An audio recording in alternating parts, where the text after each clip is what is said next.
to Boston Basic Income. I'm Alex Howlett. This week's topic is sovereign money, or basic income and sovereign money, which is the title of this book by Geoff Crocker.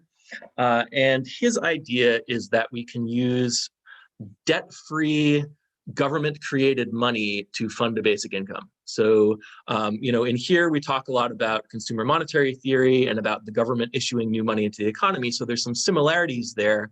One of the big differences is the idea of kind of this debt-free aspect of money.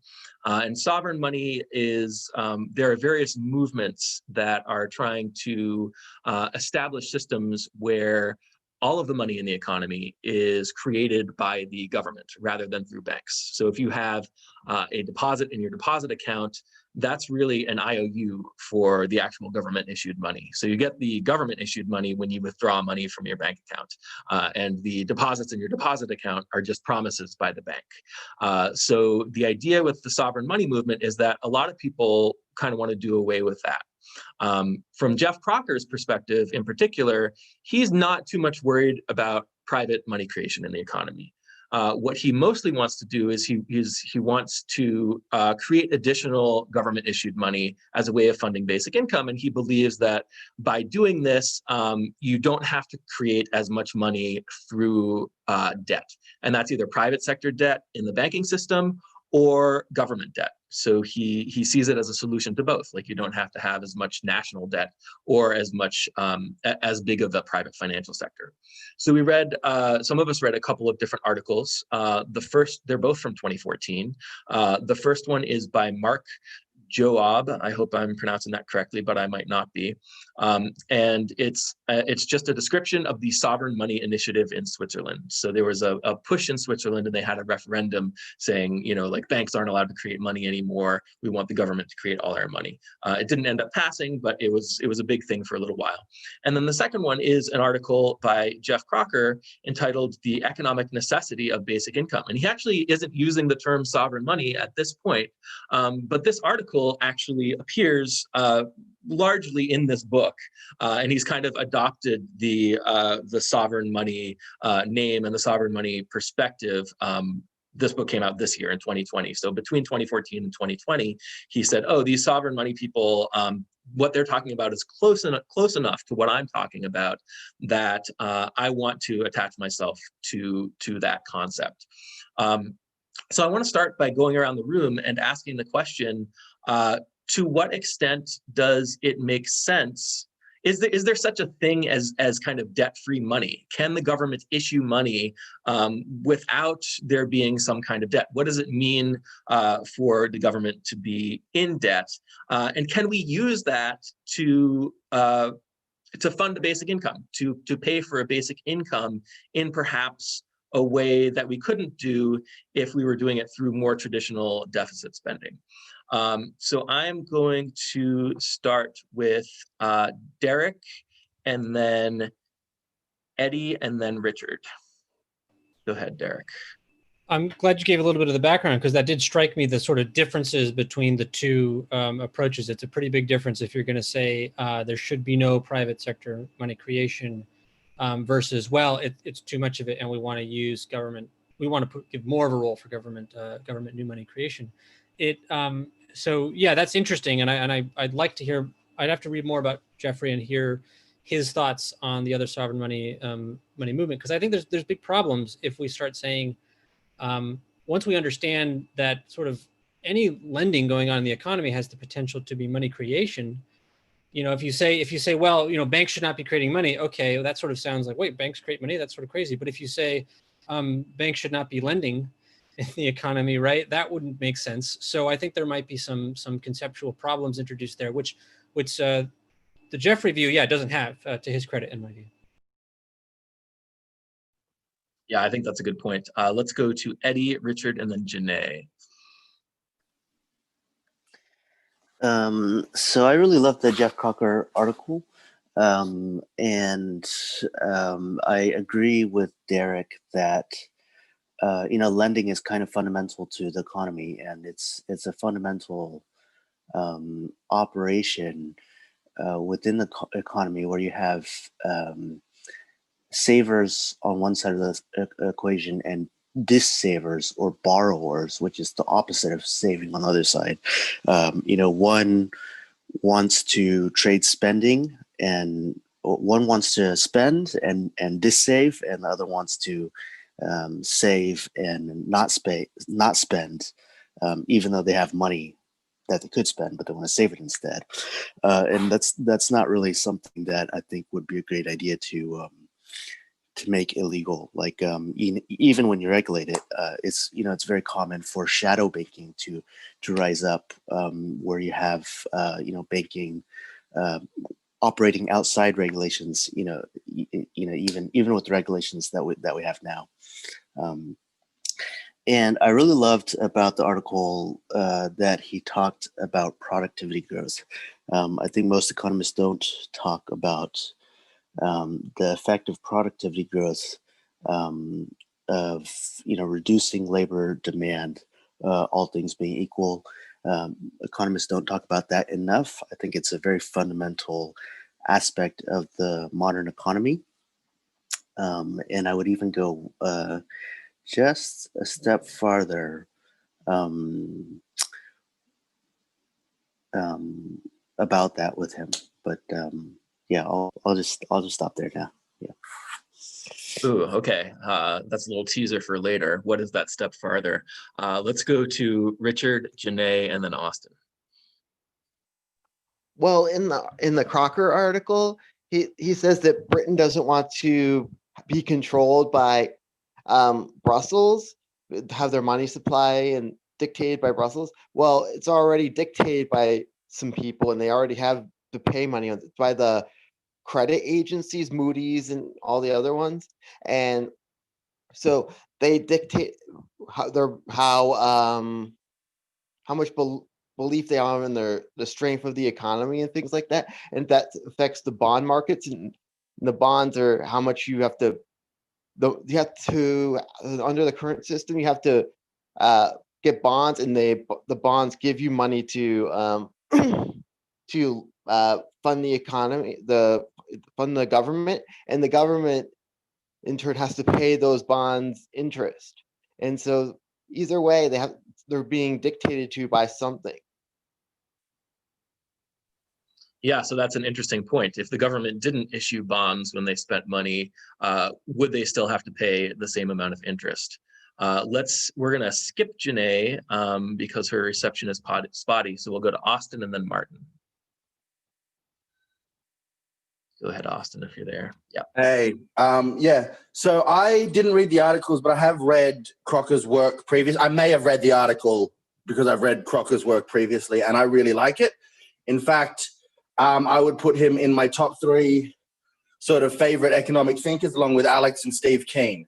And what I think, like when in that sort of triangle, right, of thinkers, I think you get it when you start looking at this sort of really fundamental thinking about money.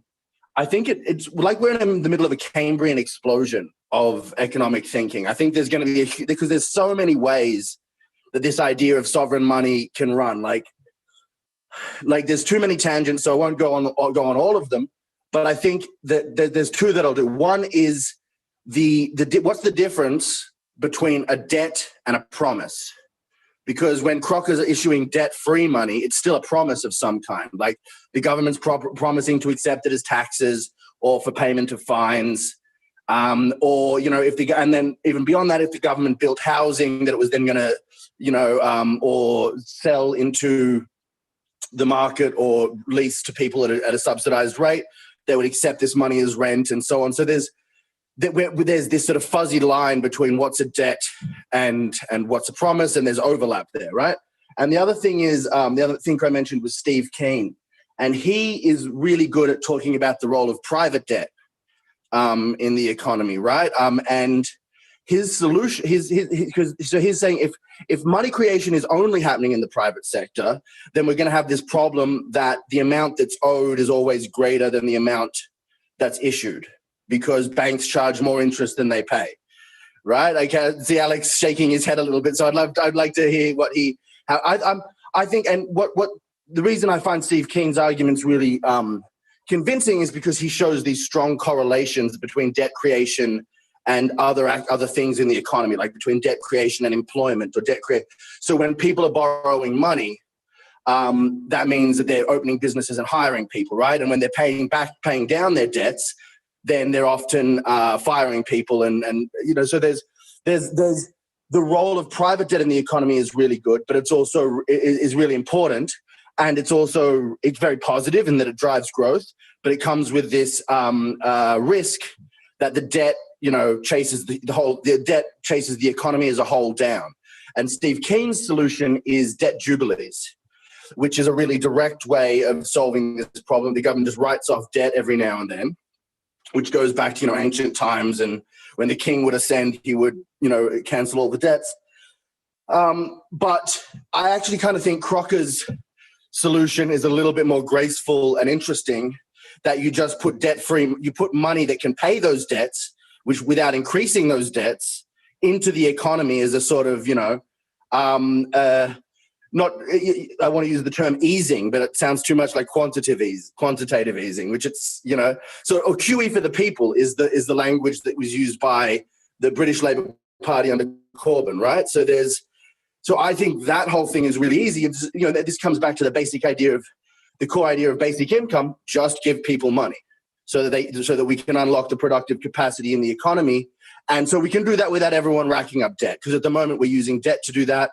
Crocker has these great graphs he shows where he looks at spending versus wages, and spending has overtaken wages. So the money's got to come from somewhere, and it's coming either from debt or from unearned income, and the unearned income is concentrated in a minority of the population. So this kind of solves, I think, a lot of the problems, and gives us without doing this fundamental, and you can just sort of slide it into the mix of the existing economy without sort of blowing everything up and shutting down all the banks and trying to change everything all at once. So I think it's a really interesting line of thought.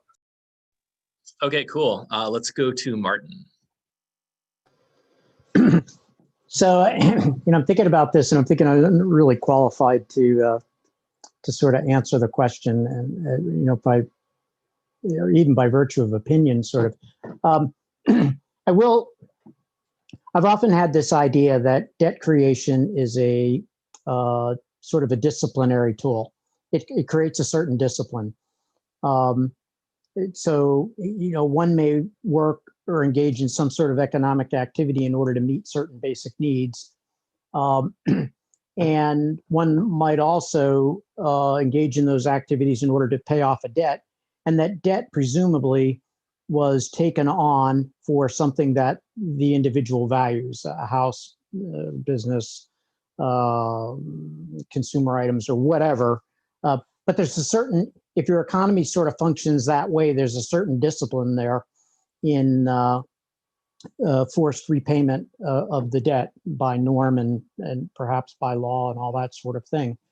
And whether or not that's good or bad, or other societies have perhaps worked a little bit differently than, say, the sort of American society, and this sort of connection between the American dream and so debt-supported purchase of real estate, et cetera. So that doesn't really get at the question of, the articles here. But maybe I'll just leave it there for right now and see how the discussion unfolds. Okay, great. So a lot of interesting points. I liked Derek's question: what is the difference between a debt and a promise? And I would say that a debt is a kind of promise. You're promising to Austin's pay. question, yeah. Or sorry, Austin. Who did I say? Did I say Derek? Yeah, Austin. I'm sorry. I was looking at Austin and saying Derek. So what is the difference between a debt and a promise? I think a debt is a kind of promise. So it's a promise to pay a certain amount of money, either at some point in the future or when that debt is demanded, that kind of thing. Another question we can ask is, what is the promise that backs up money in our system? And you mentioned, Austin, that there's a promise that you can use it to pay taxes. But I think the more fundamental promise that underlies money is the promise that it can claim a certain amount of goods and services from the economy. So the promise of price stability, and that's what the government enforces. So each individual kind of money token can be used to claim a certain amount of goods and services from the economy. So that's a promise. And then so that's actually thinking of base money as a form of debt. And then the other debts that are kind of further down in the money hierarchy, the money substitutes like your bank deposits and stuff like that, those are promises to pay a certain amount of a higher form of money. But oftentimes you can trade it just directly for the goods and services as well. Go ahead, Austin. Yeah, so this is actually something this was probably what I was planning on raising as my first point before everyone else got my brain sort of the synapses firing with their points. But so this is where there's an interesting thing where I know Alex diverges a little bit from MMT, where MMT says taxes are what, taxes validate currency. And you're like, well, that's one way to validate the currency. But there are other ways, so if people will accept it, if you can spend it, it's money, kind of, right?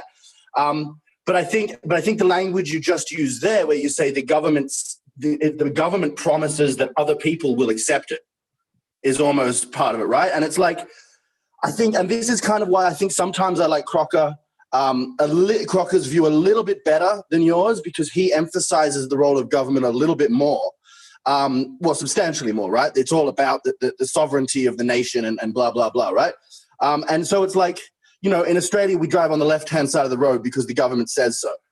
And the government will enforce that, but it doesn't have to very often. And it's the same, and they, like in China during the Cultural Revolution, all of a sudden they started using red. Someone said, no, we should use red to mean go at the traffic lights, right? And there was chaos because it wasn't clear what the system was, whether red or green meant go, right? And it's like and so this is why we have a government, because we need someone to set the rules. So I don't think the government, there doesn't have to be much contact with the government. Only has to fine a few people for driving on the wrong side of the road for us all to drive on the correct side, right? Almost said the right side, but that would have been ambiguous. Anyhow, and so the taxes and fines are that point of contact. And because we're all like, yeah, I agree. I think there should be a government. I'm fine with there being laws. We're not 99% anarchists. We all kind of go along with it. So who else but the government would tell us what is the currency to accept, right? The government is an extension of the population. So I think the role of government in Crocker's thing is, and the role of government in deciding what we accept in the market is really important. I think I love these points, and I particularly like that you brought up the China example, because what happened was that the government said that everybody needs to start going when the traffic light is red, and then everyone got really confused, and there were plenty of accidents, and then they backed up. And I think what this emphasizes is that there's something more powerful than government, which is that if you have established norms, it can be difficult to break them. And in terms of how you establish those norms in the first place versus how you maintain those norms, those can be, there can be complexities there as well. So for a currency, in order to establish a currency, it needs to, the market needs to be finding some unit that it can use as its standard of value. And if the government provides that, then that's convenient, and people can settle on the unit that the government provides. And the government, of course, and the government institutions are in a unique position to ensure that the currency is usable as currency, to ensure that its purchasing power remains stable. But if the government fails to maintain the currency properly, if they fail to maintain the norm properly, then they can lose that. And no amount of saying, oh, we're going to collect taxes in this currency is going to make a difference. Now, the government institutions can make a difference, but they have to do it right. And they're subject to the constraints of the market. Just like the Chinese government was subject to the norms that were already in place. You can't just change a norm. And that's also an important point to bring up when it comes to currency, because you can't just switch to a new and different currency either. The government has to really, really mess it up in order for people to switch to something else. So let's go to, go just ahead. quickly on that point. See, what you can take the analogy further and say what happens in Zimbabwe when you have or Venezuela where you have hyperinflation is the government saying let's all switch to red lights, right? So that's when the system breaks down. But 99% of the time in 99% of the places, people go with what the government suggests, and so the people will, when people ignore the government, that means, and in both those cases, China, Zimbabwe, you've got extraordinary political circumstances beyond just the management of money. You've got a broad political crisis, or the management of traffic, right? You've got a broader political crisis or extraordinary political activity, which makes the normal functioning of government, including managing the money supply or traffic lights, break down. Yeah, so I just want to mention that it's not just that the government is suggesting that you use a certain token as currency. The government is choosing to provide a token as currency and choosing to maintain a stable currency. They're providing something that the market will want to use. So it's a lot more than the government just suggesting, hey, you're going to use the dollar now as your currency, and then people go do it. They have to do the right things with their institutions to provide something that's usable by the market as a currency. And I think that's something that is often not emphasized enough, especially with MMT people who say that all you have to do is declare it as a tax credit, as you're going to pay the taxes in this currency, and therefore or in this unit, and therefore everyone's going to adopt it as currency or accept it as currency. And it's just not enough. That could be one of the ingredients, but there's a lot more to it. And fundamentally, the most important thing is the price stability. But what do you want to have a final thought there, Austin? Just MMT is seems to be like the least sophisticated version of the endogenous money theory. It's the most sort of, it makes it really simple. It doesn't speak much about the role of private debt. It sort of has, this one solution, one size fits, or not one size fits all, but this one answer as to, the Mosley example of you need to pay me with business cards or I'll shoot you. Therefore, my business cards are now money. And I think it's worthwhile, and it provides an interesting starting point. But this is where Crocker and you and Steve Keen, I think, take those ideas and develop them in more sophisticated ways. Well, to quickly speak to endogenous money, just so people know what we're talking about, a lot of people say that the amount of money in the economy determines the price level. And this is kind of the exogenous money perspective, and that might be the one you're more familiar with. The endogenous money perspective is that the price level determines the amount of money in the economy. If prices are higher, then people need more money to spend so they can buy stuff. So those are kind of like the two competing perspectives. And I like to say that it's not the amount of money in the economy that matters at all. So it's neither the typical endogenous money perspective that you would see with MMT or the typical exogenous money perspective that you'd see with quantity theory of money, monetarists, perspective types either. So just to get a sense of what that is, I tend to talk about the flow of money in the economy needing to be balanced against the flow of production. So if we're producing a certain amount of stuff, we need a certain amount of money to buy that stuff. And those, people are spending money, and that goes in one direction, and then businesses are producing goods and services, that goes in the other direction. And these things need to be balanced against each other to keep prices stable. Same amount of money chasing the same amount of stuff, essentially. Anyway, we've gotten a little bit further away from sovereign money. So let's go to Derek and see what he has to say. That was a really good discussion, though. I like comparing those different theories, and I do like to think about sovereign money, as far as I understand it, kind of in the context as a sort of a friendlier alternative to MMT. Maybe I think a lot of these do come down to questions of emphasis. What are we emphasizing with this particular viewpoint and theory? I think governments play an important role in society and in economies. I mean, certainly in our systems, but then, of course, when the title of the theory is sovereign money, and we're trying to say that we're emphasizing the political sovereignty of the currency issuer. I do like to more think about money itself and what are the monetary constraints that the government is struggling with and contending with, right? Because the way I'm looking at this from a practical perspective is sort of, what are we missing? What have we not understood about money? And as far as sovereign money is concerned, or the political authority making very strong political decisions with currency, that's something we've had for a very long time. And governments have always sort of been doing this and playing an active role in the monetary systems. But I think many of us here agree that they've been missing something important. And the important things that I think they've been missing are these monetary features, things like a basic income, things like what's really going on with inflation, right? And the government's sort of been whirring along doing its thing, and it's been missing these things, which are sort of what I would call monetary phenomenon.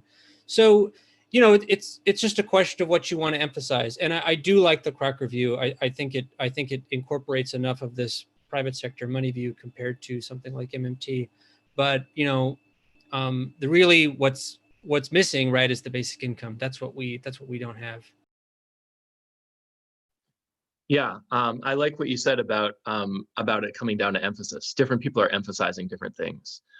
So when I say, okay, the government can deficit spend and borrow in order to spend, I'm emphasizing something different than when Geoff Crocker says, okay, the government can issue new money into the economy debt-free, and there's just no debt. We don't record any debt, that kind of thing. So a question we can ask is, are these two things really any different from each other?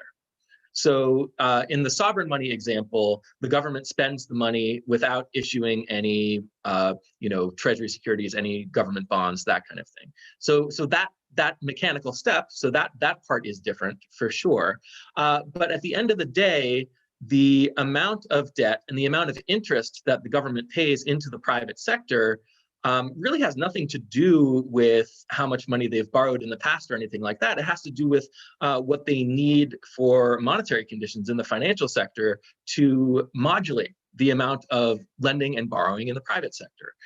So if the government issues kind of so-called debt-free sovereign money, then it's still going to be the case that the central bank will have to adjust the amount of assets that it pays interest on, or the level of interest that it pays on those assets, that kind of thing. And it strikes me that fundamentally you end up in the same situation, and the government has to keep paying the same amount of interest either way. Even if you didn't happen to mechanically issue the debt at the exact moment of the spending, you still end up having to pay the same interest for monetary policy purposes. Does that make sense? Go ahead, Derek. Yeah, that does make sense to me, because I think what you're getting at is that the government is managing this higher promise of money, and they have a responsibility to do that. And all the other actions that are occurring on the economy, I mean, this mechanical thing about the bonds is very similar to weird stuff going on in the private sector suddenly. Well, the monetary authorities are going to have to adjust to that somewhere.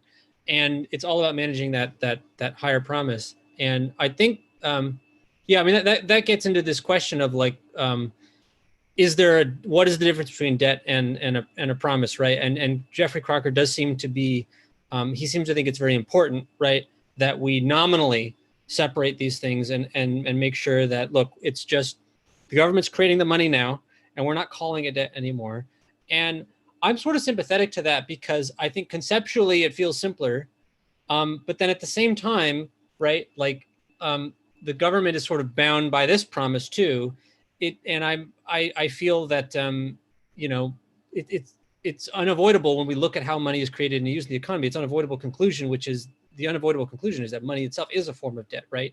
And I'm not sure if even if it's the case that creating money and paying out a basic income helps relieve people of debt burdens and to feel less indebted, right? And maybe money will start to feel more like a promise and less like debt. I also think that it's important to emphasize the debt-like nature of money, because when people are saying things like, oh, the public sector debt is getting too large, right? In a way, if you're saying, oh, well, I agree, right, we should shrink the private sector debt and increase the money spending, you might be creating a false impression. You might be convincing people that actually, yeah, there is a problem that government balance sheets are expanding, when actually that is sort of normal and not a problem with money. Yeah, I think that's right. It can start to get pretty complicated when you declare, the base money as not being a form of debt. Because if you look at its role in the economy and what it does, well, it's an asset that's issued by the government that people can trade with each other. It's denominated in the currency unit. The same thing is true of a treasury bill, right? A treasury bill obviously has some other interesting properties. It pays a certain amount of interest, or it has a certain yield on it. It has a price that can move around due to market forces, that kind of thing. But it's also true that the United States government started paying interest on the base money itself. So you're paying interest on sovereign money. So now you're paying interest on an instrument that Geoff Crocker might not want to call a form of debt. But fundamentally, these things kind of serve similar roles in the economy, and you're adjusting parameters, like how much interest you're paying on these things in order to adjust monetary policy. And if we think of it all as just different kinds of government debt, then it gets a lot simpler to describe what monetary policy is and what monetary policy does. What it is it's replacing one form of government debt in the economy, in the market, with another form of government debt. So you're replacing treasury bills with reserves, or reserves with treasury bills, back and forth, that kind of thing. So it's about swapping different kinds of debt to get interest rates at the right level, to manipulate incentives in the financial sector. If you're defining the sovereign money as not being a form of debt, then you have to kind of then it's more difficult to describe what monetary policy is really doing. Go ahead, Austin. Yeah, look, I'm not sure I followed what the bit you were saying just before Derek was speaking, so I'd like you to go over that again. But just before you do, it seems to me that the whole point of what Crocker's trying to do is to allow activity in the real economy that isn't as connected to the financial sector, right? That the point is, and this is where, I think you sort of often say that government debt doesn't matter. And I almost agree, except that the government is paying interest on that to someone. And when they pay that interest to that person, the interest that goes to that person is then real spending power in the real economy potentially, right? So, and I don't understand how there would be interest paid and to whom on the sovereign money that Crocker is talking about issuing. And I think that's kind of the trick of the whole thing, it's almost the money that you put in to pay off the interest, because all the other money is creating, is generating a need for interest payments somewhere in the economy. And so this money is there to sort of, this is now I'm fusing Steve Keen and Geoff Crocker a little bit, whether you need something to pay off that interest with. If you simplify it all to one big macro picture, there's got to be some money which just pays off that debt and pays down that interest, pays the interest and down the debt, and that also allows the real economy to function without just constantly the bankers skimming, without the bankers skimming on every transaction, so to speak. Yeah. So I guess the main question here is, if I'm saying the same amount of interest has to be paid, what's the deal with interest being paid on the sovereign money? So I wouldn't say that the interest is necessarily being paid on the sovereign money per se, but in order to maintain your monetary policy stance, you have to pay a certain amount of interest into the private sector at a certain rate.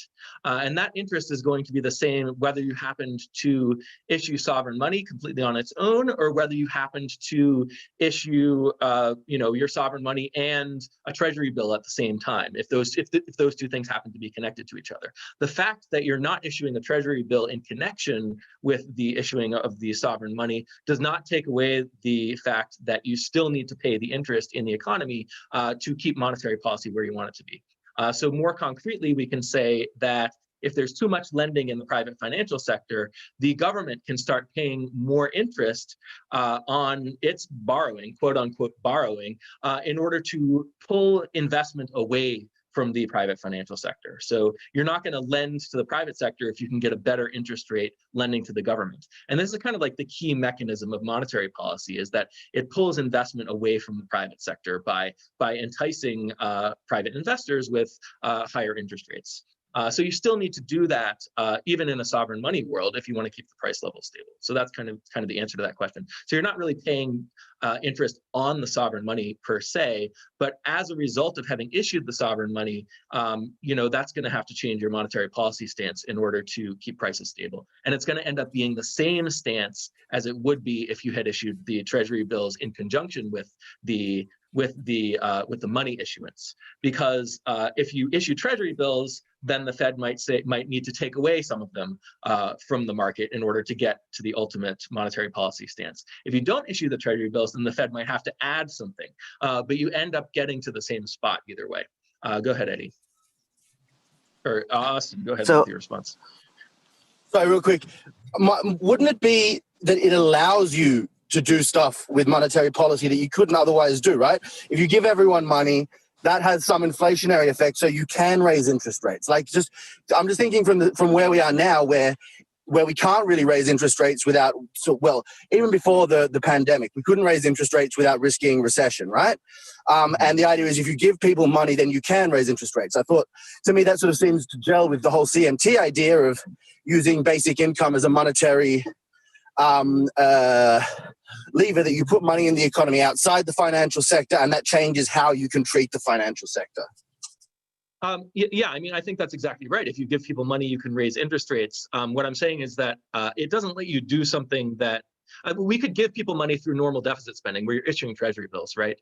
And the treasury bills go onto the market, and they, when you're a government, you issue a treasury bill, that sucks reserves out of the system. And at the same time, it lowers the price of treasury bills because you're flooding the market with more treasury bills. So that increases the yield on treasury bills. So that's how we raise interest rates. If you are not issuing the treasury bills, then you're going to have to find some other way to raise interest rates. So the Fed, or the central bank of whatever country you're in, has to find a way to issue some other kind of debt onto the market in order to push interest rates up. So you get the same result either way.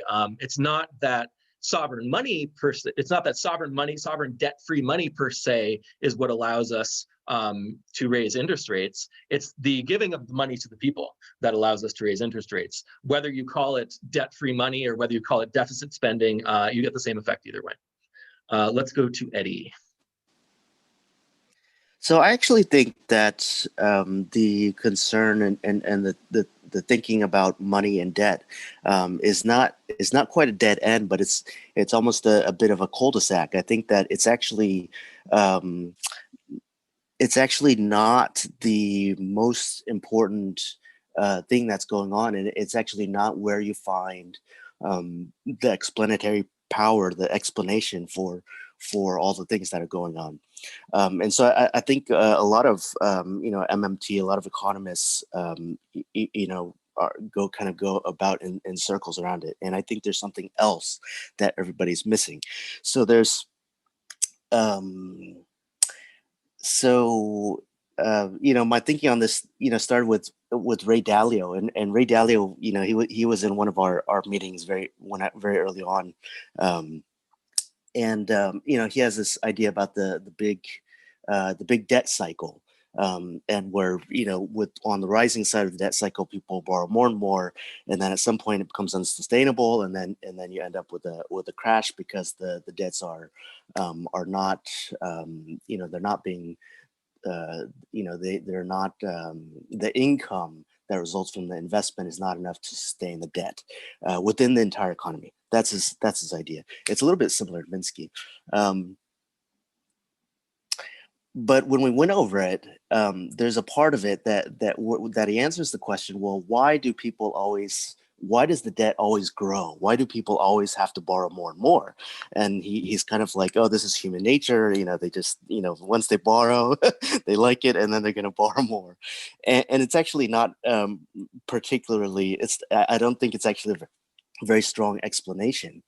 But his, looking at his stuff got me thinking about and looking into and noticing some things. So one of the things that he points out is that if you go from the 1940s Great Depression to about 1970 to about the current era, 2020, and you look at the interest rates, are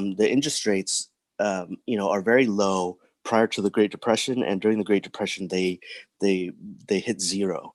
And then after the Great Depression, lifts, and then things are good for a while, and incomes are rising, and the interest rates, they start to trend upwards, and they go up and up and up. People think of the 70s as an episode, but if you look at it, it's really part of a trend from the 40s to the 70s. The interest rates are going up, the whole way. And then you get to the 70s, Volcker, inflation, and then after that, we beat inflation supposedly, and then interest rates come all the way back down slowly from the 1970s to 2020. Very just smooth trend from the about 20% to we're back to near zero here. So that's one cycle. Then another thing Also you can find in Dalio is wealth inequality. It has the same cycle. You have high inequality in the 40s, around the Great Depression, prior to the Great Depression, and then it goes down after the Great Depression. It reaches, the most equal, around the 70s, and then wealth inequality rises again from the 70s to the 20s. If you look at wages, you get the same cycle. In terms of, you have rising wages from the 1940s, to the 70s, wages rise very strongly, and you get to the 70s and then wages just stagnate. And from the 1970s to the current era, they have been stagnant. They have not grown for 40 or 50 years. So how do you explain this? So in the article, there's a quote that says, productivity growth in excess of real wage growth and the gap between consumer income. Yeah, the gap. He talks about the gap between productivity growth and real wage growth. And he says if productivity growth is higher than the real wage growth, then that is bad for the poor. And that's very, very close to where we're going. So, if you divide the economy up and you think of the two parts of it, one is represented by most people who are not capitalists, who are not, super wealthy people. And most people, earn income primarily through working, and then they spend it. And then you have the wealthy people who they save almost all of their income. So almost all of their income goes into investment. It goes into capital accumulation. They invest in more capital for themselves, but also for society.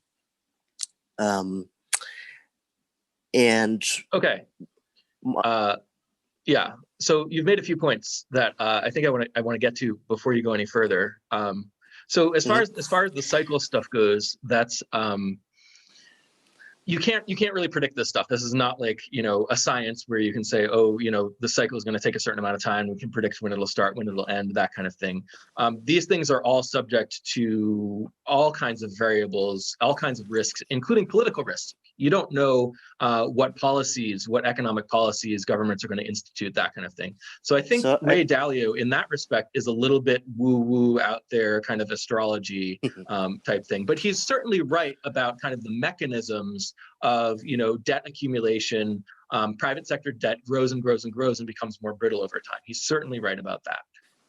So I wanted to mention that. I don't know if you have a response to that, but go ahead. So I'd argue that if you understand it, I'd argue that the reason people can't predict what's going on is because they don't understand the full mechanism. And that if you do understand the full mechanism and you understand what's going on and how the different causations influence each other, that you can predict what is going to happen.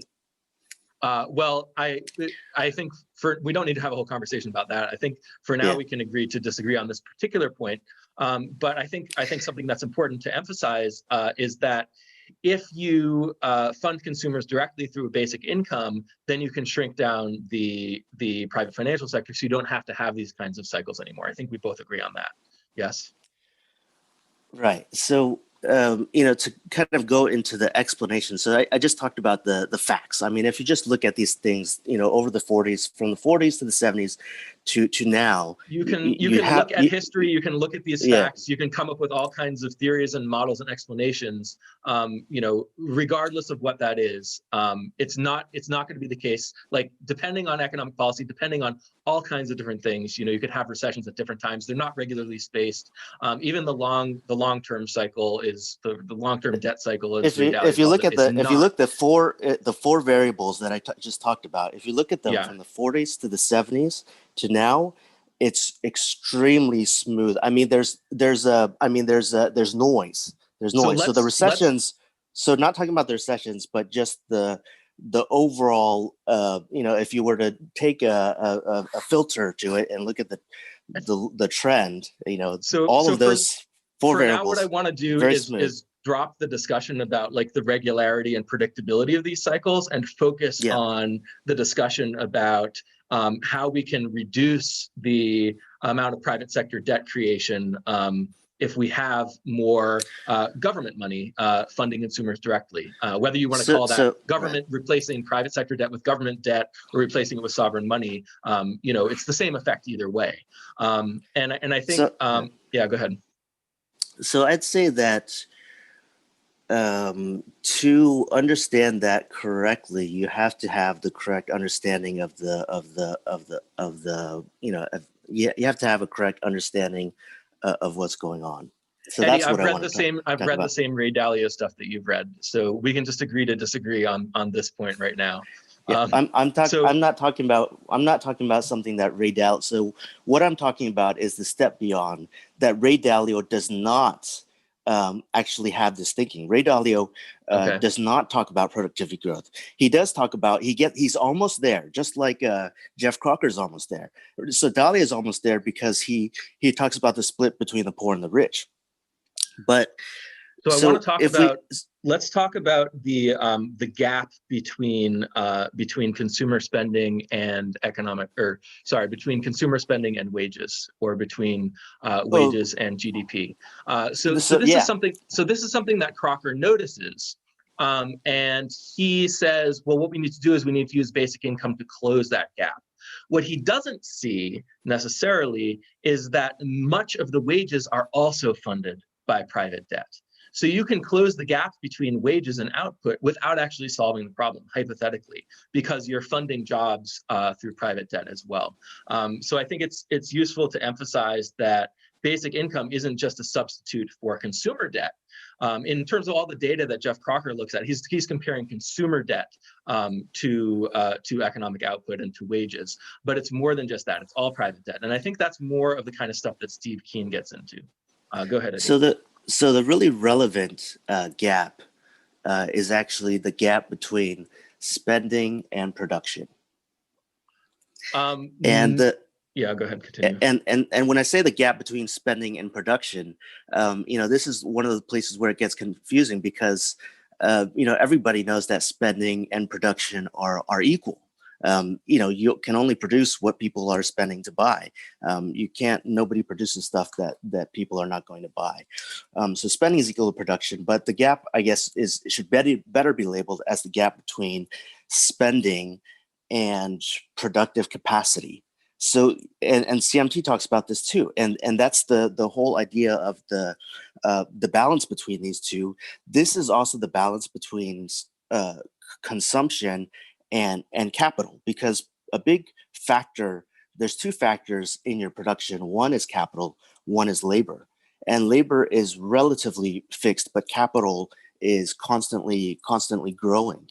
And part of that is a constant increase in productivity. So, the more factories you build and the fancier factories you build and the more technology that you invest in, the higher production goes, the higher capital goes, the higher production goes.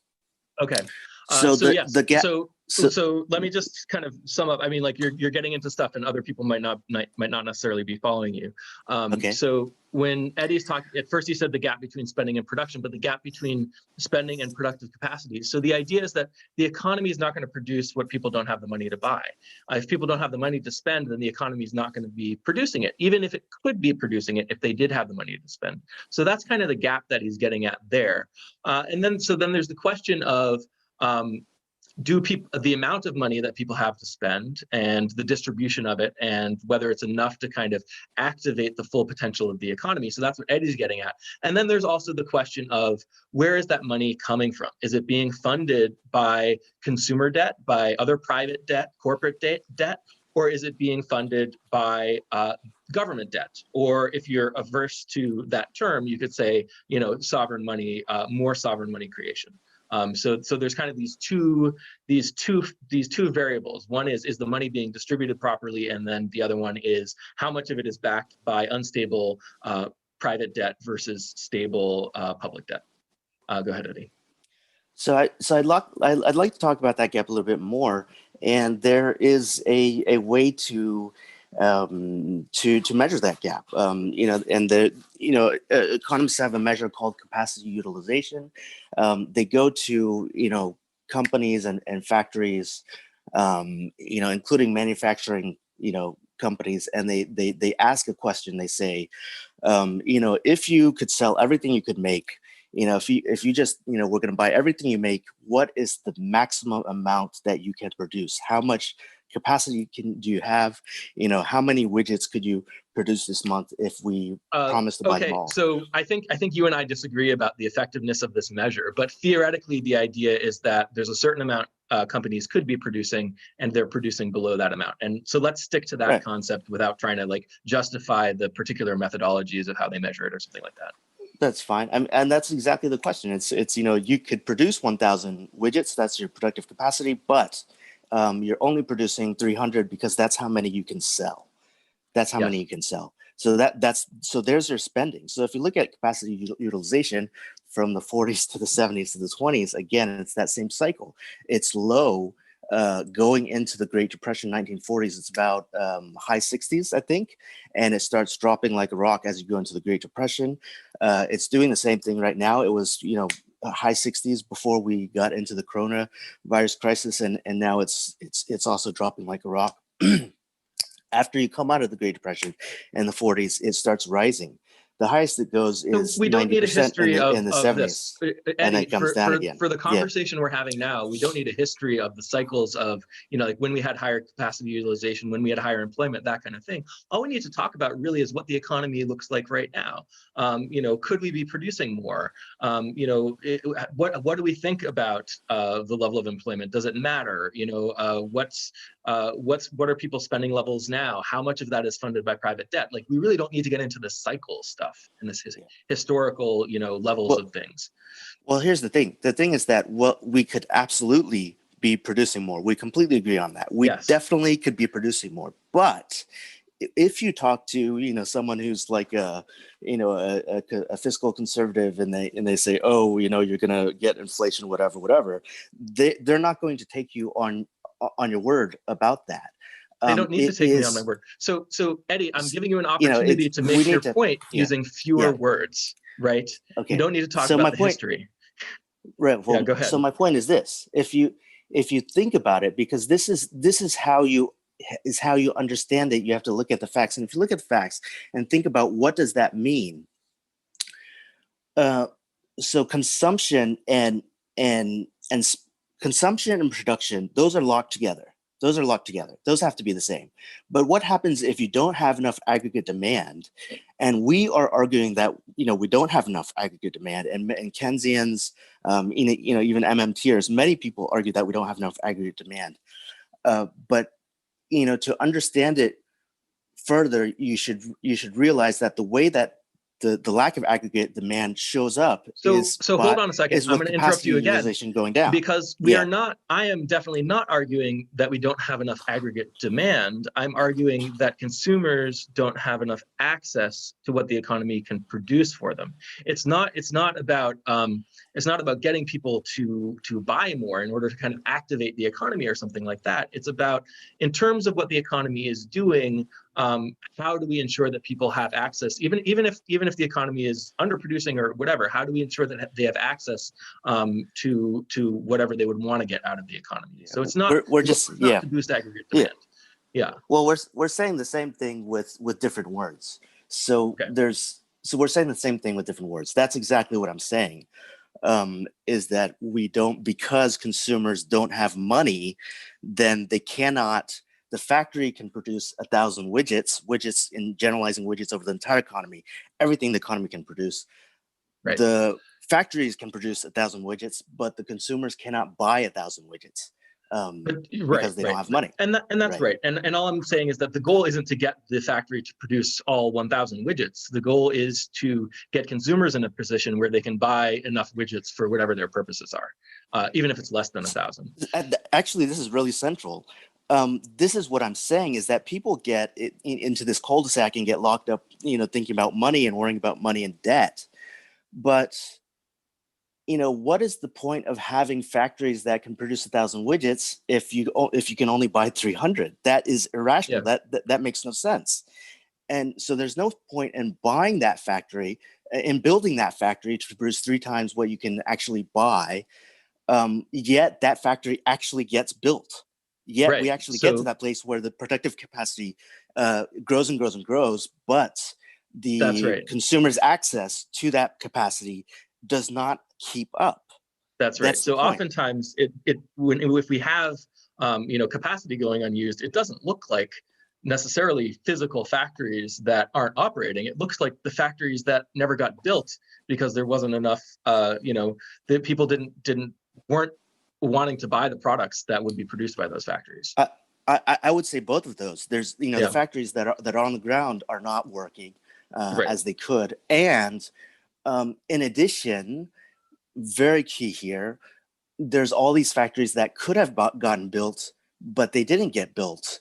And how do Right. we know that they didn't get built? We can see that in the economy, because building that factory is a demand on investment capital. It's a demand of capital. Yeah. And so in the financial markets, what ends up is that the lack of consumption demand translates into a lack of real investment demand, which means that you end up with all this capital with nowhere to go, and the price of that capital, the market price of that capital, is the rate of return. It's also the discount rate, and it's also the interest rate. To sum up what you just said, not only is the economy not going to produce what people don't have the money to buy, it's not going to build the capacity that people don't have the money to activate. That's the point that you're getting at.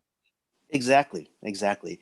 But then again, the question becomes, how did we get here? Why in the world are we getting into a place in the economy where we're building all these factories? We have even more to build, even more money. We could build even more factories if we wanted, but people don't have the money to buy that, and that goes against classical economics. It's a problem that is not solved by monetary policy. The idea, the problem is that traditional monetary policy sends the money through debt markets, back into the capital side of the equation.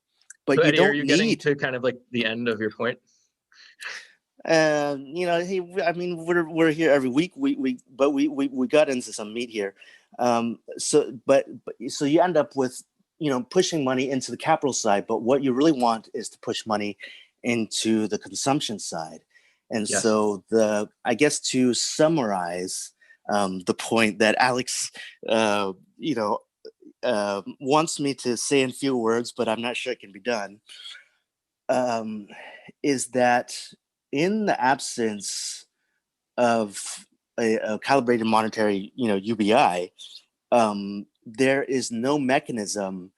There's not a very good mechanism to match the consumption and the capital. And so what you end up with is that these two, they wobble around until the consumption gets so low that you have, like in the Great Depression, you have you're on the cusp of revolution. The socialism rises. People are saying, we're so poor, rich people are so rich, this is ridiculous. We're going to overthrow the government. And the government, says, finally, look, this is ridiculous. These people are so poor, we got to do something. So last time we got Social Security, and that's what, so that is what, what turns it back around. And then there's another mechanism. There's a positive feedback loop where when the consumers get more money, they generate more demand. And part of generating that more extra demand is that you end up with more demand on labor, which raises wages, which gives consumers even more money to spend. So it becomes a virtuous cycle, a positive feedback loop where it goes from the depression to the bottom, and it goes straight up. You've tried to make this point before in past discussions. And I think, whether a basic income would raise the demand for labor, that's a point worth debating, and maybe we'll even have a whole one of these discussions on labor demand. Most of the time, that would be wonderful. Most of the time, when people talk about basic income, they talk about labor supply, so people's willingness to work, that kind of thing. So labor demand is companies' willingness to hire people, or the in aggregate, how much companies in aggregate want to hire people for jobs. And that can be complicated, because if we look at all the businesses that want to hire people today, maybe a lot of them are funded by easy money, low interest rate monetary policy, and a lot of these businesses maybe wouldn't exist in a world with basic income. So that would cause a lowering of the labor demand, because we're not using private sector corporate borrowing in order to create jobs for people anymore. So that lowers the labor demand. But then also more people want to buy things, so there's more stuff to actually produce in the economy. There's more actual investment to make, because you have consumers with more money to spend. So that can push the other direction and increase the labor demand. So the question is where do those things balance out? And I have an opinion, and Eddie has an opinion, and we'll do a whole one of these on that subject at some point. That will be Yeah, that will be amazing, because it's such a huge thing that too many UBA advocates, miss this. They lack this discussion. Sure. So that would be great. And with that, I yield the floor. Go ahead. All right. And then the other thing that Eddie was getting at was that if you have a calibrated basic income, he called it a monetary UBI. I never use that term monetary UBI, because I tend to think of basic income as a fiscal policy. But you could certainly have it administered by the central bank and think of it as monetary policy too. It doesn't really fit into the category of monetary policy, which I was talking about before, which is you're swapping different assets in the market. And if you think of monetary policy as just being, the central bank, swaps treasury bills for reserves and different kinds of assets, then basic income doesn't fall under that umbrella. And it's more akin to kind of the government spending that you would normally see, or the kinds of government transfer programs that you'd normally see. So I put that in the fiscal category. That being said, you might want to keep it separate from your other fiscal policy and kind of have a separate institution that's calibrating it. Let's go. It's monetary policy, like, and that it's money creation. Right now it's money creation is interest rates. That's no different than any other fiscal UBI. spending, though. That's no different than any other fiscal spending. I disagree about that, but let's move on to other people. All right, let's go to Derek. To just take one small piece of that and then maybe relate it back to the articles we read. You guys were talking about a difference, or Alex brought up a difference between talking about insufficient demand, consumer demand, versus insufficient access. I think it's really interesting because Geoffrey Crocker, in his article, despite I think a lot of things that we agree with him on, he does say very clearly at the end here something that surprised me, which in his view, he says that by paying out this sovereign money as in the form of a basic income, which is not attached to debt, he says it would be necessary to ensure, he's thinking about trying to activate more productivity, right? And make up for this decline in wages is how he's framing it. And he says it would be necessary to ensure that the basic income is spent and not saved, so that it had the intended effect on demand in the economy. And I think that's fascinating, right? Because he's taking it very literally, more literally than you were, Eddie, and saying that, we have a lack of demand. And what I think is really interesting from the access point of view is that if you're actually just increasing the basic income, so what if the consumers decide to save some of it more? Really, the point of the money is to allow consumers to buy what they want. And we could come up with all sorts of ways to sort of force people to spend money more if we're thinking, the point of the economy is to produce stuff. But no, the point is to produce stuff that consumers actually want to buy. And so I just think that that's interesting that he sort of falls into that a little bit there, that trap. Because you can imagine an economy with maybe producing less of some of the stuff that we're producing today if people don't want to buy it, but more of other things that they actually do want. That's another really key thing. If I could just no. Just So I actually emailed Geoff Crocker on this particular point, and he said good point. So basically, I said to him everything you just said, and he said, yeah, good point. That's true. We don't necessarily need to get people to spend their basic income. And the point that I like to bring up is that if people aren't spending it, that just gives us more room to increase the basic income even further, or spend on other things. So yeah, he's kind of on board with that. I emailed him with like 6 or 7 different objections to his book, and he responded to all of them, and that was one of them. Yeah. All right, Eddie, do you want to go with your interjection now? So that was a really key point by Derek. And that's another thing that economists worry about all the time. Like, oh, if people get the money, they're going to save it instead of spend it. And we want them to spend it. We don't want them to save it. How do we make them spend it? And I think that's hilarious. And, I think the answer to that is, again, if you look at how it actually works, the people who save it are the wealthy. They save almost all of their income because they have so much of it. And that's also because that's how they got there, by saving and investing. So if it goes to the wealthy, it gets saved. If it goes to the poor, it gets spent. And that's how you do it. You don't have to worry about telling people, no, you're not allowed to save. You must spend it. That's Okay. unnecessary. So Yeah. I think we're all on the same page on that one. Let's go to Austin. You've had your hand up forever. Yeah. First of all, I also emailed Geoff Crocker with the same point. We were having a little back and forth about after my article about the deflationary effects of a basic income, and he said something about, well, I guess he said something about like all income is inflationary, and I said, well, no, all spending is inflationary, and which is basically the same point in slightly different language about if you save it, it's not inflationary. But I wanted to say earlier on, I said that. MMT is kind of the simplest version.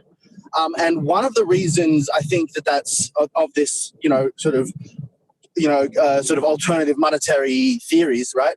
One of the reasons I think that is because they don't really worry about this question of matching wages, productivity, and consumption, right? They just sort of assume that like they don't factor in rising productivity and the lowering demand for labor in the economy, which is why they promote a jobs guarantee, because like we'll just do what we've always done and get people money by having them work, and it'll all just kind of work out, right? The problem is not enough economic activity, not enough, and they assume that more spending will be inflationary if there's not labor going along, if it's not accompanied by productive labor, whereas Crocker, Keane, it sounds like Dalio as well, I'm not sure, or maybe I don't really know his stuff, all go, well, wait a minute, we've got to factor in this other this other variable, which is, rising labor productivity.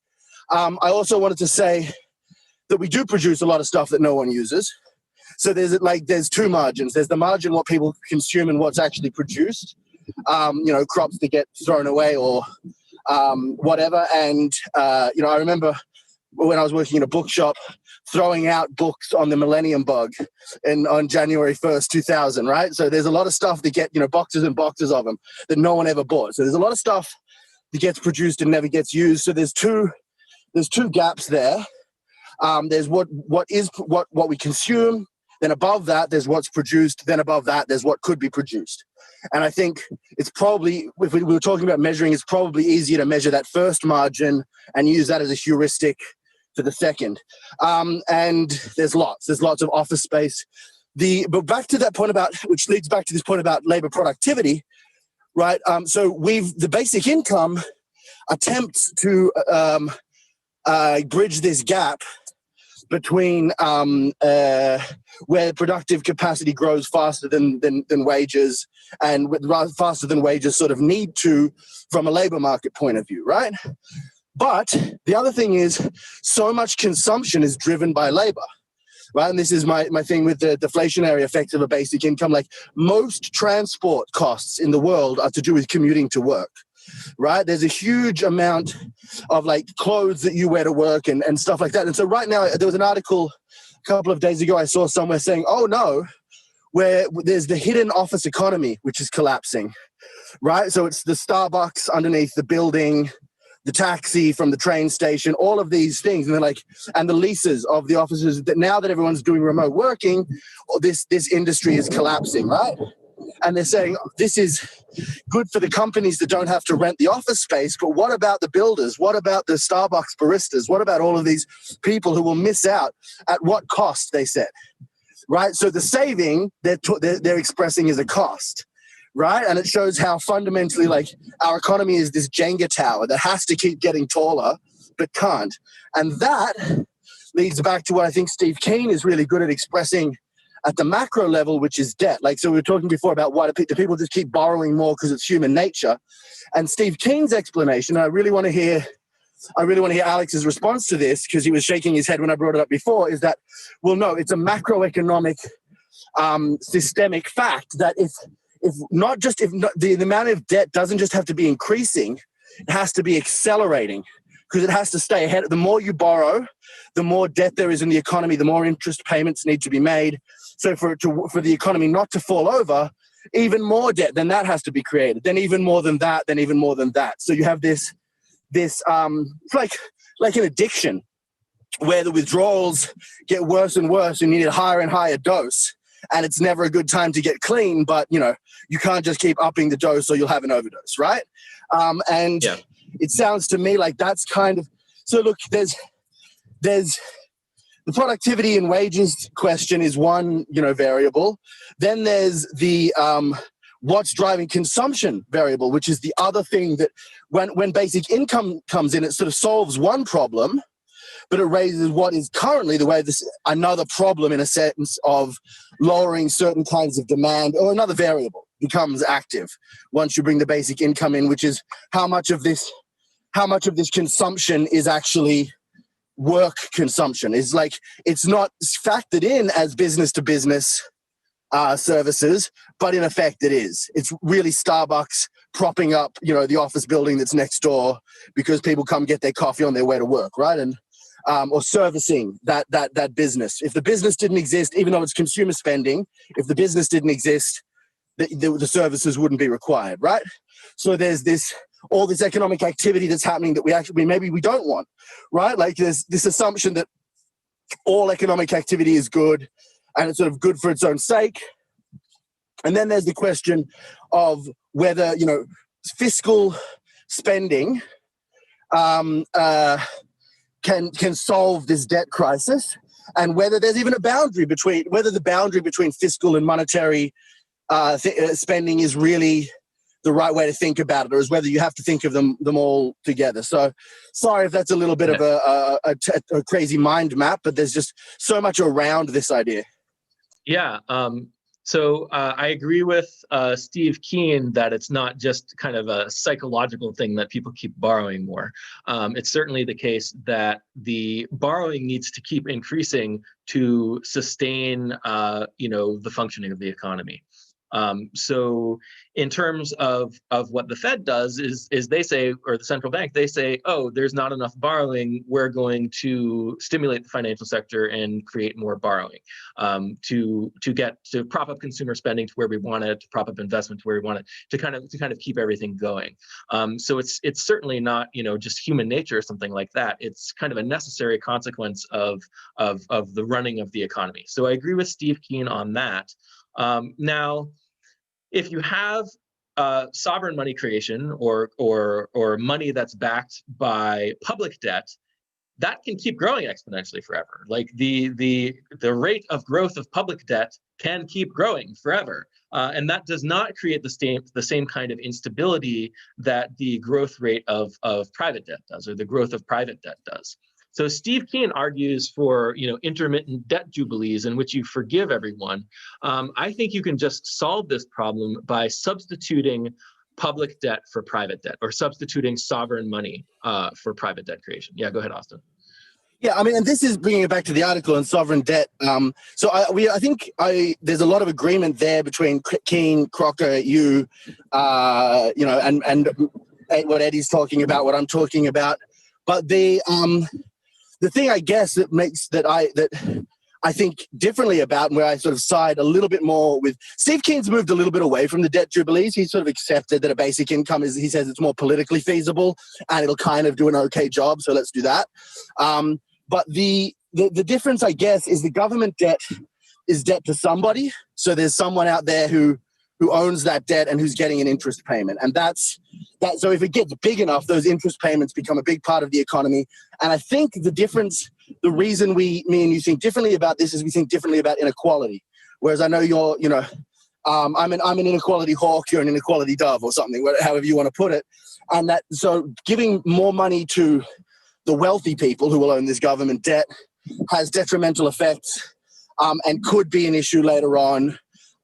If government debt got big enough, which makes the sovereign money approach of there's nothing attached to this, there's no one owns it, except that the person who's holding it owns it, right? It's not backed up by this ongoing asset that some rich person owns. And I think that might be the difference between sovereign money and government debt that is significant from a I guess a more traditional left-wing point of view, where you just don't want inequality. Well, I think that's probably the difference that Geoff Crocker is getting at. But unfortunately, I think that difference does not exist. Kind of as I was getting at before, is you have to be paying the rich people their money. And the reason you're doing it, or the interest, and the reason you're doing it is you're paying them not to lend into the private financial sector. And the fact that the debt creation or the government debt creation is attached to the spending or not doesn't change the fact that there needs to be the same amount of government debt, same amount of interest payments in the economy. So you get the same thing even if you do it through sovereign money and you pretend that the sovereign money is debt free. I'm still not getting that. It's like an Escher drawing in my head. It's just not clicking for me. So I'll just have to meditate on that for a while. So a lot of times the people who are worried about government debt are worried about, the servicing payments that you have to pay on it. And maybe some people are worried, oh no, the government has to keep paying more and more money and the government's in trouble. You're worried that, oh no, the government's paying more and more money and now that's going to rich people and the rich people are getting richer. Somebody's getting it, yeah. Right, exactly. But the somebody's getting it side, you have to ask, why is somebody getting it? So if the government just deficit spends and the central bank they could, if they wanted to, just buy up all of that government debt. And then the only person getting it is the central bank.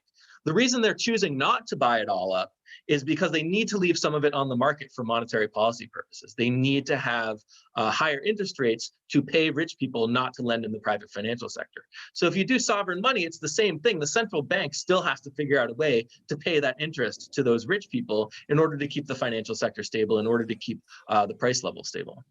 Yeah, so I might just, I'll yield the floor after this, but my immediate instinct is like, well, if you want to stop them doing that, then you use a tax, some kind of tax mechanism. So you tax the money away from them before they can lend it, or and that's where I see sort of tax as a really useful tool in shaping the economy. And I'm not sure how far apart we are on that. Well, I think it's tricky. MMT likes to focus on kind of the private sector as a whole. And then there are these mechanisms, government spending and taxation, that kind of add a flow of money into the economy and remove money from the economy through a flow. And all of that is true and all of that is right. But really importantly is also what happens within the private financial sector. The money that's created entirely within the private financial sector, where if you looked at it as a sector as a whole, it would all net out or something like that. But these things are really important for the actual economic activity that's going on in there. So the private financial sector is all within the private sector, right? All of that activity is not being captured by taxes or government spending. So I tend to focus on, well, if we want to reduce the amount of financial sector activity that's happening within the private sector, you need to adjust the interest rates. If you have a tax, if you institute a tax, that does drain some money out of the private sector, but it also changes incentives in the private sector. So depending on the tax, if you're taxing a rich person, that could actually get them to spend more money because they want to avoid paying the tax, or they want to use the money that they have while they have it, that kind of thing. So you need to be very careful with taxes. It's not necessarily going to reduce spending. Sorry, I said I'd yield the floor, but I'll say that's sometimes the point. Like, you want them to invest their money rather than save it, which is very similar to invest it rather than lend it, right? Is one of the not that you always want to do this, but you might, right? Is one of the reasons you might use taxes. So in a sense, investing, saving, and lending are three ways of saying the same thing. So if you're saving your money, you want to get a return on that savings. And you can get a return on that savings by pushing it into the financial sector, into the private financial sector, and getting some interest back. Or you can get a return on that savings by lending to the government or buying treasury securities and then getting that interest back, right? So it's really when the government is issuing treasuries onto the market, what they're doing is they're pulling some of that savings away from private sector investment. The problem is that we have too much private sector investment, more than is actually profitable for us to build out in real productive capacity. So it ends up being financial investments rather than just actual productive investments in the economy. So the idea is that if you increase interest rates, you increase the amount of government debt that's on the market, then that can pull away the excess. That can pull away the excess investment in the private financial sector. You're paying people not to lend excessively and create too much private credit. So I knew I said I'd stop, but I just want to say that's actually really convincing. And as a real world example, the company I'm working at, we get investment in the form of what's called a convertible note, which is like this hybrid of debt and investment. So it's right on the line where you owe money, but you have the option of repaying in shares. Right. Based on a separate valuation of the shares, blah, blah, blah. But so, yeah, I see the similarity there, and that's quite a convincing argument. And while I'm on real world examples, I wanted to mention a real world example of sovereign money at the really micro scale that I experienced in Australia. We have socialized medicine. I went and saw a specialist the other day, paid nothing.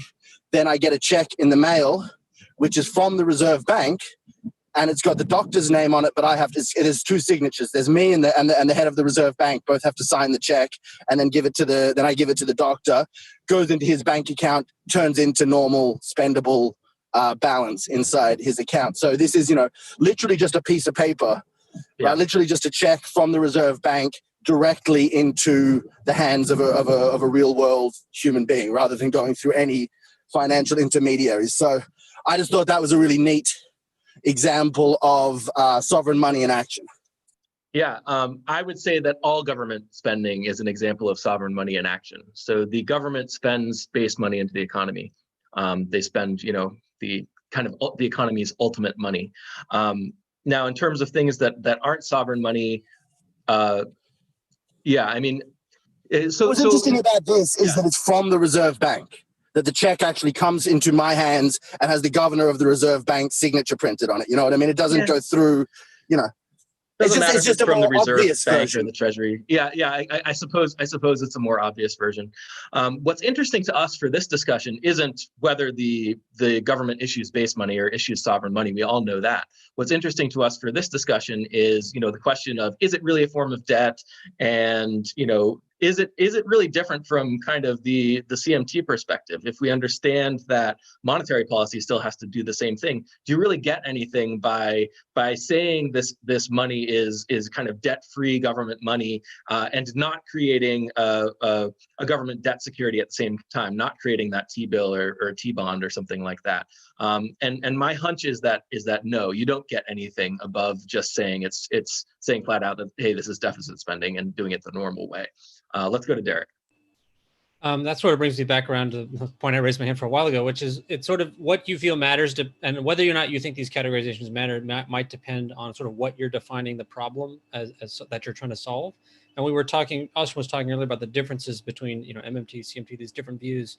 And I think the simplest way to understand them is like, what's the problem being addressed? And not Geoffrey Crocker, but the other sovereign money people. And I think to an extent, Stephen Keen, at some point ended up, they're defining the problem was private debt. And especially the other sovereign money article, which we read, which we haven't talked much about, they're really, really hard on that view, which is that like, oh no, it turns out banks create money and this sucks. This is a horrible problem. And we have to do everything we can to stop this. And when you have that view of it, then okay, we what's the alternative? We need something that's this public money that's not debt, that replaces it.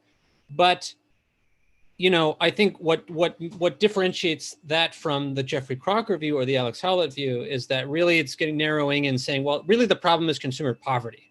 Like that's what we're trying to solve. And then we're also, in order to address that, we're trying to solve stability of currency in the economy. And now you're filtering everything by that mechanism. So, okay, maybe there's some private debt in the economy. Maybe that's serving useful roles. Maybe now there's a lot more public debt that we're using as the basic income instead. But it's like, well, the point of it is that we're erasing poverty. And I think you see this, like what is the problem question is really important, right? For MMT, obviously their conception of the problem is unemployment. So everything is designed to solve that problem, right? Or at least their primary policy positions are designed to solve that problem. And if I would say, to some extent, maybe this is subjective, but then to another extent, maybe there really are, one of these problems might be more fundamental to why things are bad in the economy. Why is the business cycle bad? Is it bad because we lose businesses? Is it always bad if we lose businesses, right? Or is it bad because it's sending lots of people into poverty, right? And now the economy can't function because people don't have money. So I think this gets more parsimonious when we put our finger on the most serious problem. Yeah, I think that's right. I like the way you put that. Another thing, I kind of want to shift gears a little bit, but another thing that Geoff Crocker emphasizes is automation and technological advancement. And he uses his data. He talks about consumer spending versus consumer debt and that kind of thing. Obviously, I think corporate debt is also important. All private debt is an important part of the picture. But he also emphasizes, and I don't know that this is right, that his model makes sense in a high technology economy where you don't need people working as much. And this is what causes the gap between wages and overall spending, overall consumer spending. And certainly if you imagine that technology is advancing and we're not kind of creating jobs for people to make up the difference, and we are increasing consumer debt to make up the difference, then yes, that story would kind of make sense. But I think what he's missing, or a big part of what he's missing, is that we're creating jobs as a way of paying people as well. So if you assume the labor market is efficient and we're only hiring people if we need to hire them, then the technology argument can make sense. And theoretically, it makes sense too, right? Like if you imagine an economy where all of the labor is being employed and the labor market is efficient, and then you introduce a technological advancement that makes us produce more, allows us to produce more with less labor, then you need to make a decision. You need to decide, okay, are we going to hire people even if it's not efficient to do so as a way of pushing money to them? Are we going to increase the amount of consumer debt to make up the spending, or are we going to pay a basic income? So conceptually, it's right, but I also think that that it applies even in a world where we don't have all this high technology. Like, we've always had technological advancement throughout history, and there's never been a time when really an efficient labor market would provide consumers with enough income to buy everything the economy is capable of producing for them. So let's go to Bethany. You might have kind of addressed what I was saying, but when you brought up this question, I was wondering kind of where one would draw the line in terms of a high technology society, because you and I have talked about how maybe in a really simple economy or really small scale society, you wouldn't necessarily need a basic income. I mean, at some point it is relevant to technology, but doesn't necessarily mean automation as people think about it, coming in the future as opposed to what we have now or something like that. So I guess I was just curious what he means by it and like where he would draw the line. Yeah, that's an interesting point about really small scale society. Okay, so that's an interesting point about really small scale societies where you essentially have socialist incentives that make sure all the work gets done in your small community or something like that. So if you have a technological advancement in that context, I mean, you don't even have money in these economies, right? They're so small scale. So if you have a technological advancement, then that kind of more directly translates to more leisure. People just don't have to work as much.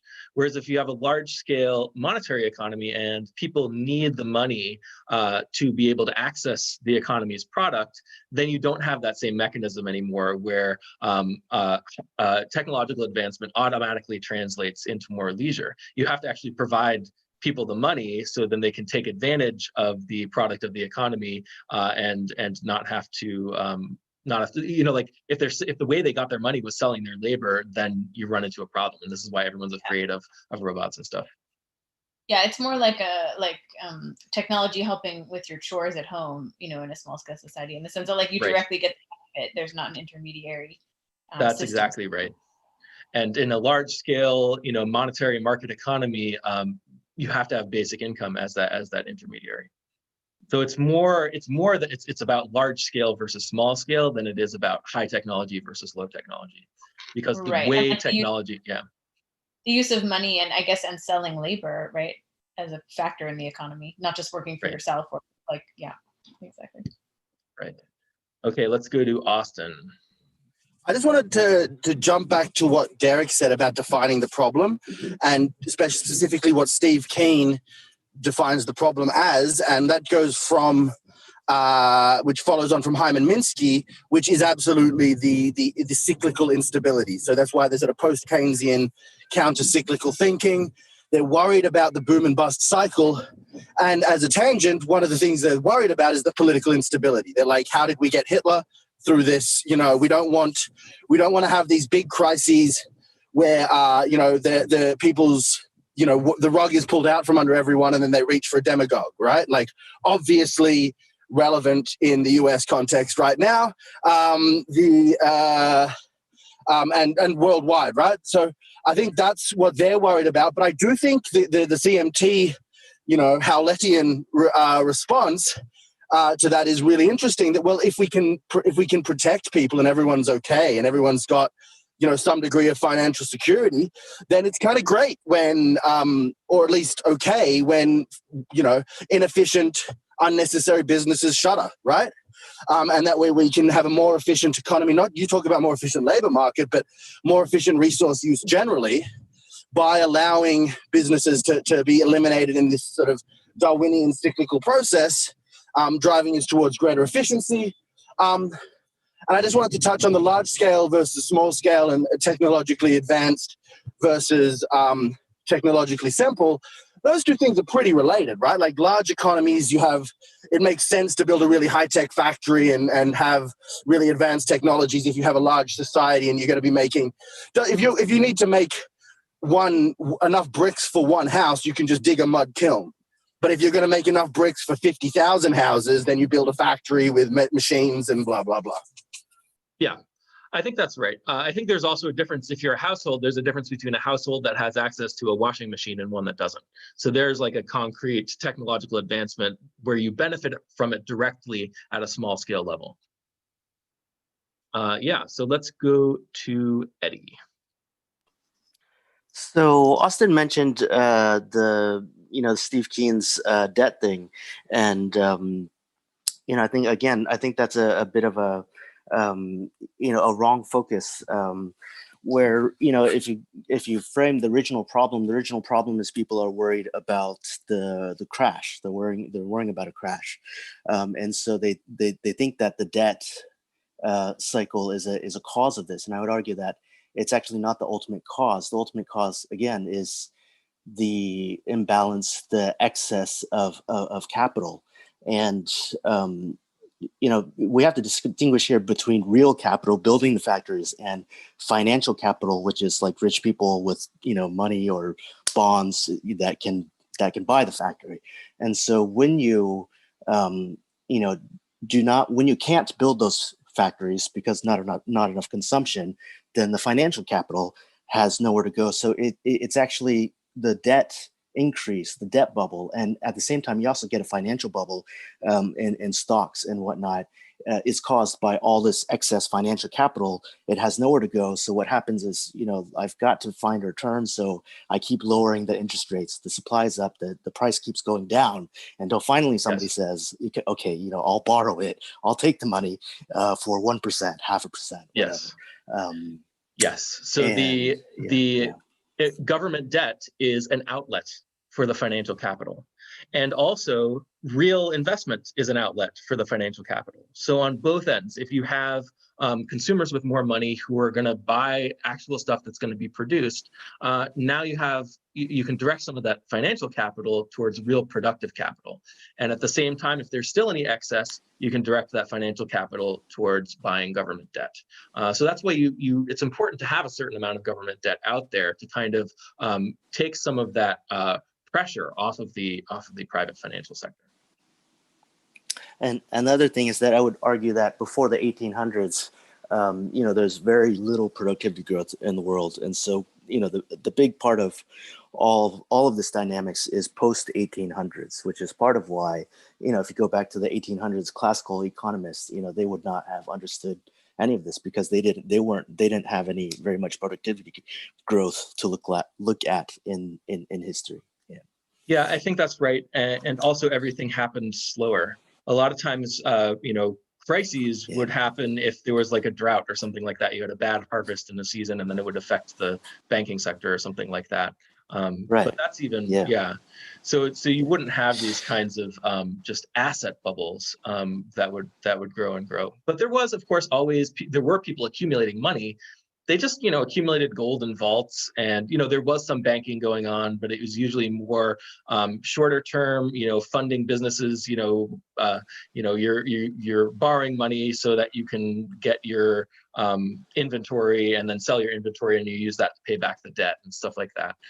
So a lot of this stuff is newer.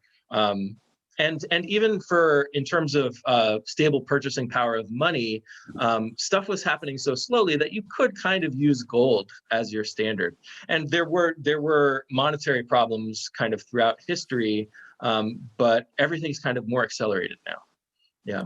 If you go back to the earliest in history, one of the earliest, the South Sea bubble, that occurs in the 1700s, and it occurs, I would argue, with the same dynamics, but the capital involved is these ships that they're using to go to the other side of the world and get spices and bring them back, and that's a luxury market, and they actually overbuilt.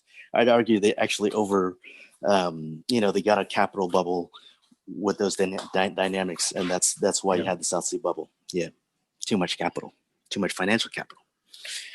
Yeah. So we are getting toward the end. I want to go around and get people's final thoughts. I think we talked about a lot of stuff, but I think we talked about most of the important stuff. I think the biggest thing was just the question of whether you can really have debt-free money, and my thinking is no. But let's go to Derek to get his final thoughts, and then Eddie, and then Richard.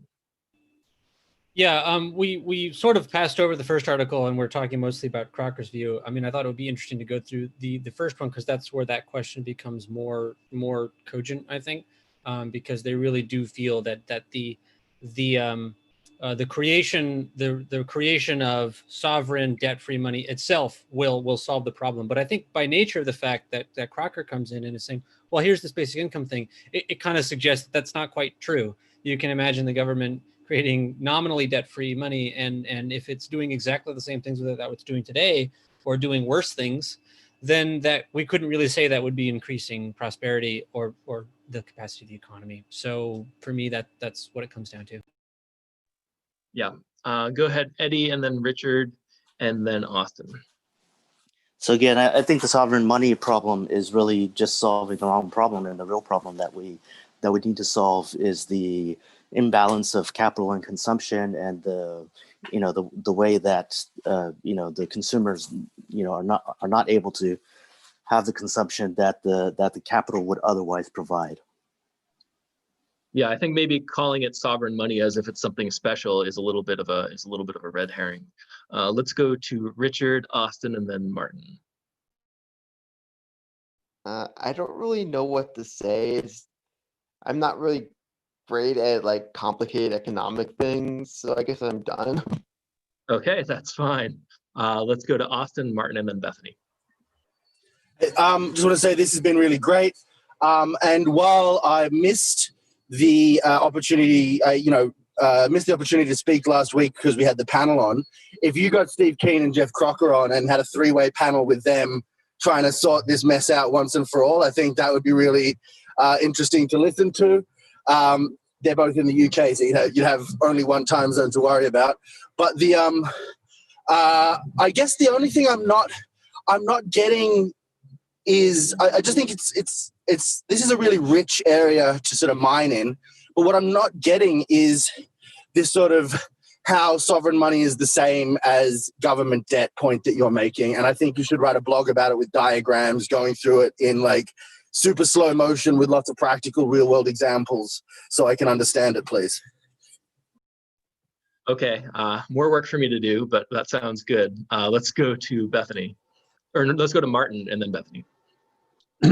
So I think in one of the articles, I'll just sort of harken back to what I've mentioned in some other of the talks, this idea of a claim against the productive capacity in the form of sort of stock ownership that pays a dividend. And I think one of the articles it made sort of a passing reference to that. But I'm almost going to call it a Hail Mary pass, came at the end of the article. So I'm surprised that didn't come up more in the discussion. I have to confess that I found it a little bit difficult to follow some of the discussion. That is to say, I wasn't sure where it was trying to lead to. And sometimes you don't call it work for nothing, and so there are a lot of times you talk about things and you have to have an awful lot of background knowledge and a lot of detail to do it correctly. And so maybe I just didn't understand that was what was happening this evening, and therefore I just didn't quite follow it. Yeah, sorry about that. It certainly wasn't the intention, and apologies to all of our now podcast listeners out there who will be listening to this starting tomorrow. There's some complicated stuff in here. You can pause it and look things up. But yeah, I mean, my hope was to keep it simple enough for people to kind of understand, even without too much background. So the idea with sovereign money is just that the government can create money without having to go into debt, and then we're kind of questioning that. And then there are some ideas that go along with that. Some people want that to be the only kind of money, and then Geoff Crocker wants to use that to pay for basic income. So I think Martin, you probably got that much out of it. But as to the point of thinking of kind of social ownership and then a dividend, I think, if you have a basic income that's going out to everyone, you can frame it that way. You can say, well, everyone, has ownership in the economy, and therefore they're getting this passive income that they can use to buy things because they're all owners of the economy. That's certainly one way to do it. Another thing you could just say is people need money to buy things, so we give it to them, and then you don't have to have this story about ownership. But ownership is a valid framing for it. You don't really need to do anything different with basic income to turn it into a kind of dividend. All you have to do is frame it as a dividend and say that that's what's happening. Let's go to Bethany. Final thoughts. Unfortunately, I had to miss a lot of it, so I don't have a lot to say, but I guess one thought would be whether there's sort of I don't know, a political or framing motivation to trying to frame money as not debt, because the lay understanding of debt is really different than maybe how it operates on the national scale, and so to get away from that could be like politically expedient. I don't know if that's part of the motivation for thinking of it differently or labeling it differently, but. Yeah, I think that is part of the motivation. And certainly Geoff Crocker, when he emailed me, he said as much, that, it's, debt is a scary thing. People don't want it. If you say, oh, it's sovereign money that we can create, that's much more appealing. I think the main issue is just whether it actually is any different functionally. And we do have a couple more minutes here, and Austin wanted to know more about this. So I think, if we talk about normal deficit spending, two things happen as part of the process of deficit spending. One is that the government issues sovereign money into the economy. They spend money, whether it's toward a basic income or anything else. And then the second thing they do is they issue treasury securities at the same time. They issue government debt onto the market. So if they only do one of those things, then that's kind of what Geoff Crocker is advocating for.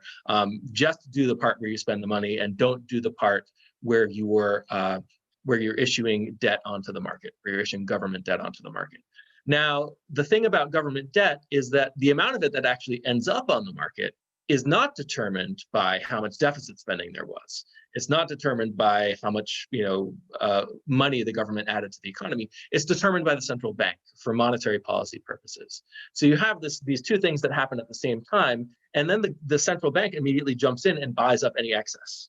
And the amount that's left over is the amount that's appropriate for monetary policy, that's appropriate for getting interest rates to where we want them. So in the sovereign money situation, you can imagine that the government spends money into the economy, and then the central bank adds the right amount of debt to match that amount of spending to keep the entire economy in balance. And it's not equal to the amount of money that the government spent. It's the amount that keeps prices stable, that gets interest rates to where you want them to be. Now, in the deficit spending scenario, it's exactly the same thing, except the central bank comes in and takes out the excess. Either way, you end up with the same amount of debt on the market. So that's kind of maybe the simplest way to think about it, is that In either case, you've got the government spending, and in either case, you end up with the same amount of debt. It's just a matter of what the central bank has to do to get there.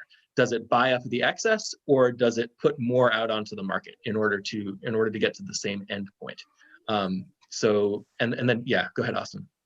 I was just going to say thanks. That finally clicked. I get it now. So Derek should take that, but you just didn't make it into one of his little clips that he does on CMT, because that was a, you know, I don't have an economics degree or anything like that, so I'm always sort of I need to understand it and how does it work in a real world example, and that really helped. Okay, glad. I'm glad that that helped. Okay, so in terms of sovereign money and basic income, I mean, I think Geoff Crocker basically, you know, understands kind of the same stuff that we do in CMT, which is that, you know, the economy needs a certain amount, or consumers need a certain amount of money in order to activate the economy. And then where is that money going to come from? Is it going to come from unstable private debt, or can we just give them the money and allow the labor market to allocate labor efficiently, allow the financial sector to allocate capital efficiently? Because if you're allocating capital for the purpose of giving money to consumers and propping up consumer spending, that's just as bad as creating jobs for the purpose of propping up consumers. And of course, the two things are connected to each other. So you don't want people, you know, wasting their time doing unnecessary work, and you don't want all this financial machinery doing stuff that's completely useless either, and becoming more and more unstable, and then eventually collapsing. And I want to get back, we have a couple more minutes, I want to get back to the idea of debt jubilees, which is one of Steve Keen's proposed solutions. The problem there is that you're not fixing the underlying problem. It's like you have a leak in your, you know, your engine is leaking oil, and you just top it up every once in a while. You're not fixing the leak. With a basic income that funds consumers directly, you don't have the leak in the first place. So you don't need to periodically do this compensation thing.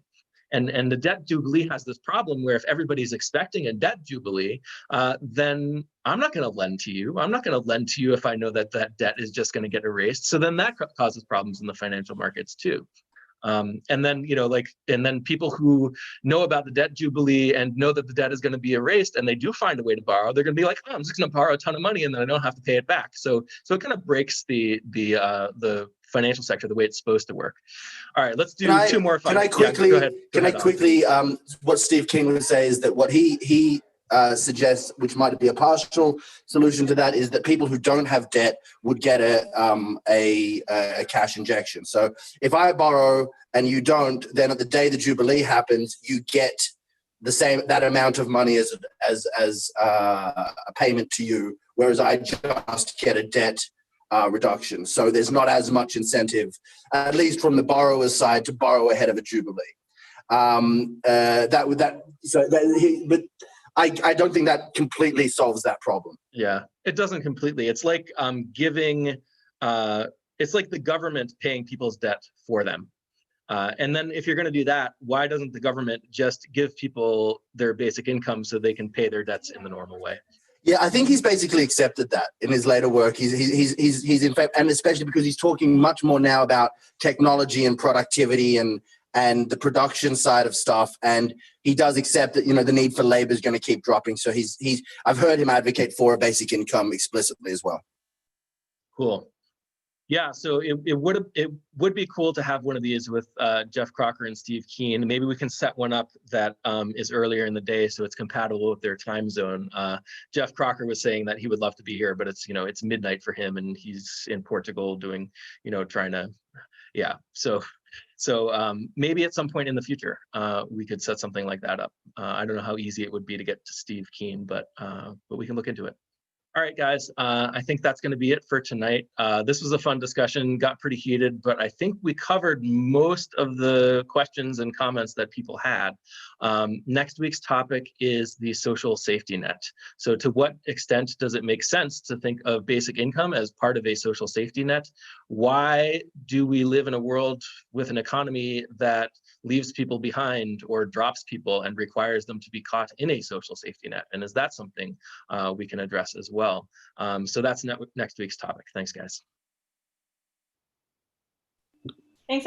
Nice one. Thanks, everybody. Thank you. Alex.